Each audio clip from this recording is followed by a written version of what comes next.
Hello everyone, Father Bob Gross here. It is noon on Sunday, the Lord's Day, the 16th Sunday in Ordinary Time. Just want to share with you my homily, and and then I'll be gone next week, going on vacation with a priest friend.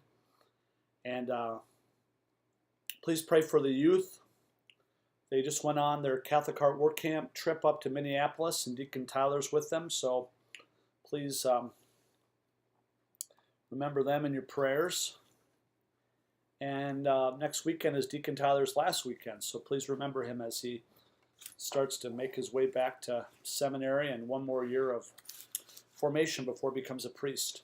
Here's the homily that I came up with for today.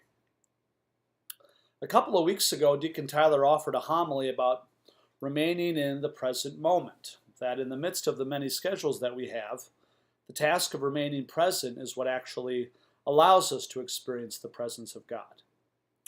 This is a profound insight in the spiritual life, and it takes a lifetime to practice. But there's one word, though, that he used that I found so challenging in a strange sense, and that was the word relax. Relax? He was telling us to relax. I mean, have you seen my schedule, Deacon? Have you seen the schedules that we all have? Even those who are retired have busy schedules, and you're telling me to relax. Don't we have the saying, I'll sleep when I'm dead? Or don't we see one of the challenges of retirement, for example, is actually retiring? There's the saying of people who are retired, I'm busier retired than I was when I was working. If Deacon Tyler preached about God's gift of the present moment, today I want to speak about God's gift of the Sabbath. Do we know how good of a gift that really is? Today in the gospel, the apostles come back after working tirelessly for the gospel of Jesus. They are so busy that they forget to eat.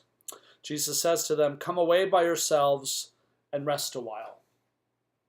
Jesus is not just inviting them to rest, he's inviting them actually to Sabbath, recreation. There's a difference. Here's how the Catechism describes the Sabbath. God's action is the model for human action. If God rested and was refreshed on the seventh day, man too ought to rest and should let others, especially the poor, be refreshed. The Sabbath brings everyday work to a halt and provides a respite. It is a day of protest against the servitude of work and the worship of money. Did you hear that? Isn't that strange language? The Sabbath is a protest. We have to remember that work was not in the cards for us when God made Adam and Eve. Work was a punishment due to original sin. In the life of Jesus, he has redeemed work as a participation in the life of God. But if we work, we have to work like the Lord works. So here are some reasons and purposes to behind the Sabbath. And I have 5. The first is this. The Sabbath is the day of worship of God. God has given you 6 days, Monday through Saturday. Those belong to you. He has given those to you to use them as you wish in providing for your family, living your faith, doing the things that you need to do during the week. But the Sabbath, Sunday, is God's day. Have you ever thought of that? That this day, Sunday, belongs to God. Number 2, the Sabbath is a day of remembering the works of the Lord. Today we stop from our works and our concerns, and we focus on God's works and his concerns. And what are those? Well, they're relationships. Relationship with God and relationship with one another. It is divine love. It is goodness and beauty and rest and the life of others.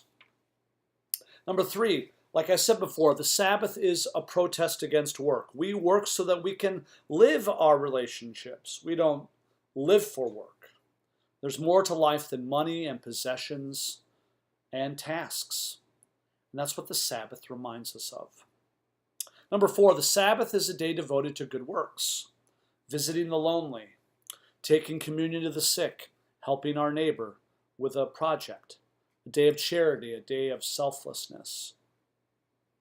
And then number 5, the Sabbath requires effort and communal commitment. How do we help others rest? Do we really have to go grocery shopping at Walmart in the afternoon on Sunday? Do we really need to go out to eat for breakfast on Sundays? That makes other people work when it's supposed to be a day of rest. Or I'll put this out here.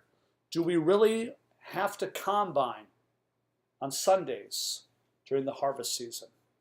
I know I got laser beams coming at me for that one. This day belongs to God. Do we help others rest? The second and final point that I want to make is the difference between diversion and Sabbath recreation. To be recreated means to be renewed spiritually and physically. Diversion only makes us escape from reality. So here are a couple of examples of that.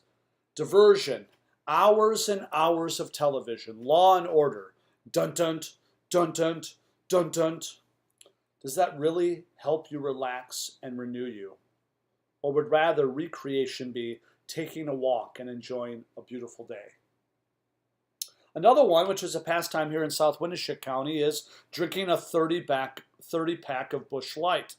That's a diversion. That helps you escape reality. But does that really help you? What about recreation, enjoying a really nice meal with family over a couple of beers? And lastly, here's a diversion, watching hours of YouTube at night, way into the middle of the night.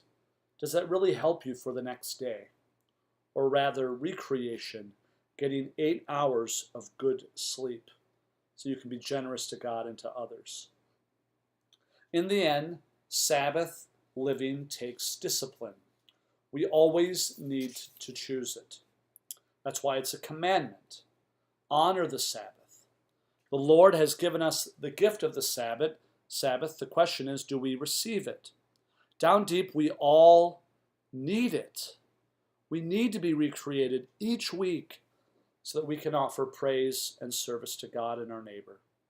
Jesus says, "Come away by yourselves to a deserted place and rest a while." Will you truly take him up on this great gift? And may God bless you. Hope you get a nap in. God bless you.